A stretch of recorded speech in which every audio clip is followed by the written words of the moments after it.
A strange man just told me, "The next bus is not real, do not board." What time is it? I don't know. I did know. It was 11:55 p.m. I lose motivation to talk properly when I'm tired, although this was definitely an overreaction. At most, it would have taken an extra second to tell him the time, but I wasn't really thinking. I just wanted to get home, ignoring all social interactions. I didn't even look up to see this man's face. He left without saying anything, limping as he walked, leaving me alone at the bus stop, waiting for the final departure of the night. A single minute past midnight was the usual time on the schedule, although it's almost always late, despite only ever having a few passengers at most. My late shift at work had me used to these empty hours of the night. This specific part of town lacked nightlife entertainment, leaving little reason to be out after dark. The shops were long closed, waiting for the bustling environment of the next morning. Until then, they remained silent.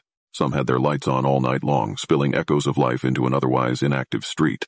If the rapture occurred with me at this bus stop, it would take a long while for that news to reach me as I simply continue waiting for an ever later never arriving bus. These are the kind of thoughts I have as I wait in the dark for the bus. The occasional breaks in these thoughts are often caused by me checking the digital sign above me, displaying an estimated time for all upcoming departures, expecting to see 5 minutes or perhaps a more delayed 10 minutes. I hadn't planned on having to read a whole sentence. So as I finished checking the sign, only then did my mind realize that it had not even seen a number. I had checked the sign but did not comprehend the content. My double take showed me what I had missed. The next bus is not real. Do not board. I stared for a moment before looking around. What I expected to see, I do not know. Perhaps some pranksters giggling at their work, or more sinisterly, a shadowy figure looming over to guide this paranormal event. Nothing. I saw nothing. The same street I had become familiar with had nothing new. It remained empty, with me as its only sign of life. So I waited. It was 11:59 p.m. by this point, so only 2 more minutes remained. On time for what may have been the first time ever, the bus arrived. A single minute past midnight, and here it was, pulling around the corner, approaching the stop. I put my hand out to signal my need to board, feeling relieved that my only way home hadn't been canceled. As the bus approached, I noticed the dark interior. The headlights were on, but the lights inside were all off. I could not make out whether any passengers were on board, or even who the driver was. Being a regular, I know most of the final route drivers, but this time it was anybody's guess. I got onto the bus, putting down the same change I always do. Bit dark, isn't it? Nobody replied as the doors closed behind me and the bus continued its way forward. I smiled awkwardly, despite knowing that the driver could not see me, and found a seat. I never found out whether there were any more passengers, but I can only hope that nobody else had to go through these next events. Almost immediately, I noticed stops being omitted from the route. A turn missed here, a completely wrong turn taken there.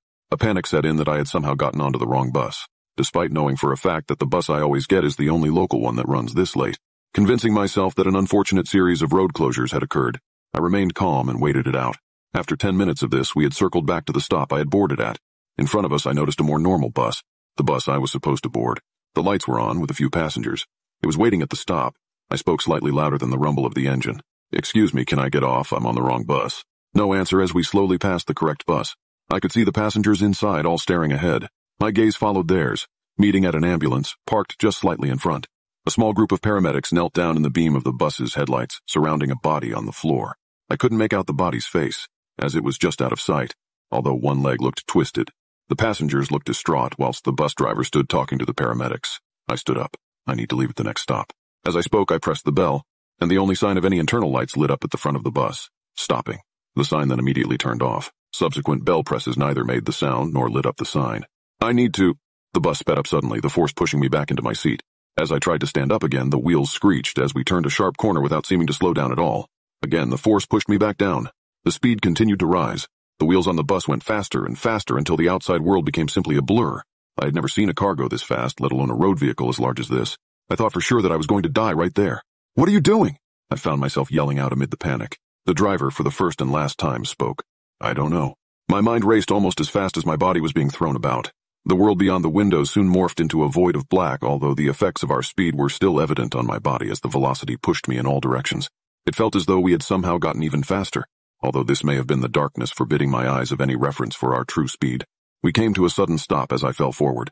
The fall was violent, but still not as bad as you'd expect for a speed change of that magnitude. My nose hit the floor, causing a great deal of pain. I stood up, holding my face, trying to regain my balance. As the dizziness subsided, I began to notice where I was. We were outside my home.